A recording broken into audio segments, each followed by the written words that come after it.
नमस्कार, मी डॉक्टर अमरनाथ काटे, काटे मल्टी होमिओपॅथी नेवासा।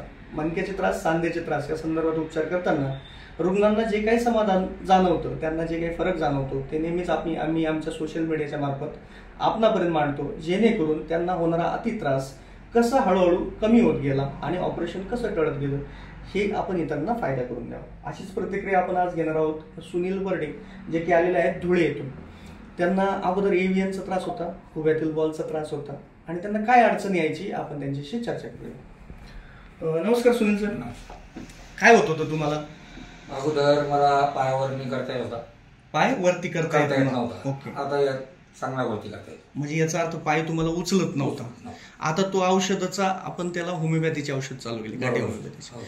तर साधारणतः आपण 9व्या महिन्यामध्ये औषध चालू केलं, आता फेब्रुवारी आहे, तर मध्ये साधारणतः आपला थोडा गॅपही गेला। पण औषध तुम्ही रेग्युलर घेतलं आणि त्या औषध चालू केल्यानंतर तुम्हाला साधारणतः किती दिवसांनी बदल जाणवायला लागला? मला तरी 1.5-2 महिन्यानंतर।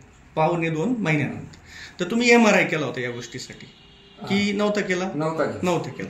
मग तुमचं निदान कसं झालं होतं की जेणेकरून तुम्हाला हा त्रास आहे? निदान फक्त मला एक्सरे काढला। बरं, मग एक्सरे काढल्यानंतर डॉक्टरांनी काही सल्ला दिला होता का तुम्हाला?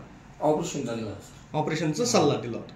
मग तुम्ही तो करायचं का नाही ठरवलं किंवा काय काय पुढे तुम्ही कसा विचार? मी फेसबुकवर एकदा तुमचा बघितलं होतं। हा, ओके। त्यानंतर मग या औषध चालू। बरोबर, म्हणजे तुम्हाला असं वाटलं ऑपरेशन न करता आपला औषध उपचार होऊ शकतो? हो, बरोबर।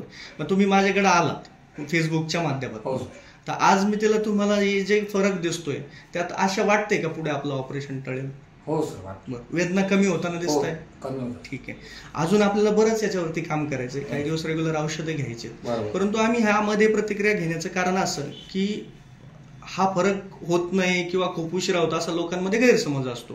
तर तुमचा पाय न उचलणे हा 2-3 महिन्यामध्ये उचलायला लागलाय, हे तुम्हाला सुधारणा दिसते? हो सर, ठीक, धन्यवाद। तर नक्कीच मित्रांनो, अशा पद्धतीने एव्हीएन मध्ये पायामधली पॉवर लॉस होणे, पाय न उचलणे हे जी लक्षणं येतात ही देखील होमिओपॅथी खूप चांगल्या रीतीने सुधारताना दिसते।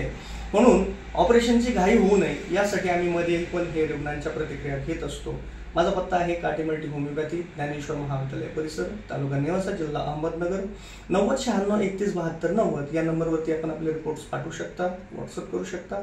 संध्याकाळी 6 ते 8 मला कॉल करून माझं फ्री कन्सल्टेशन घेऊ शकता आणि याच नंबरवरती ऑन अपॉइंटमेंट मला सकाळी 9 ते 2 या वेळेमध्ये भेटू शकता। धन्यवाद।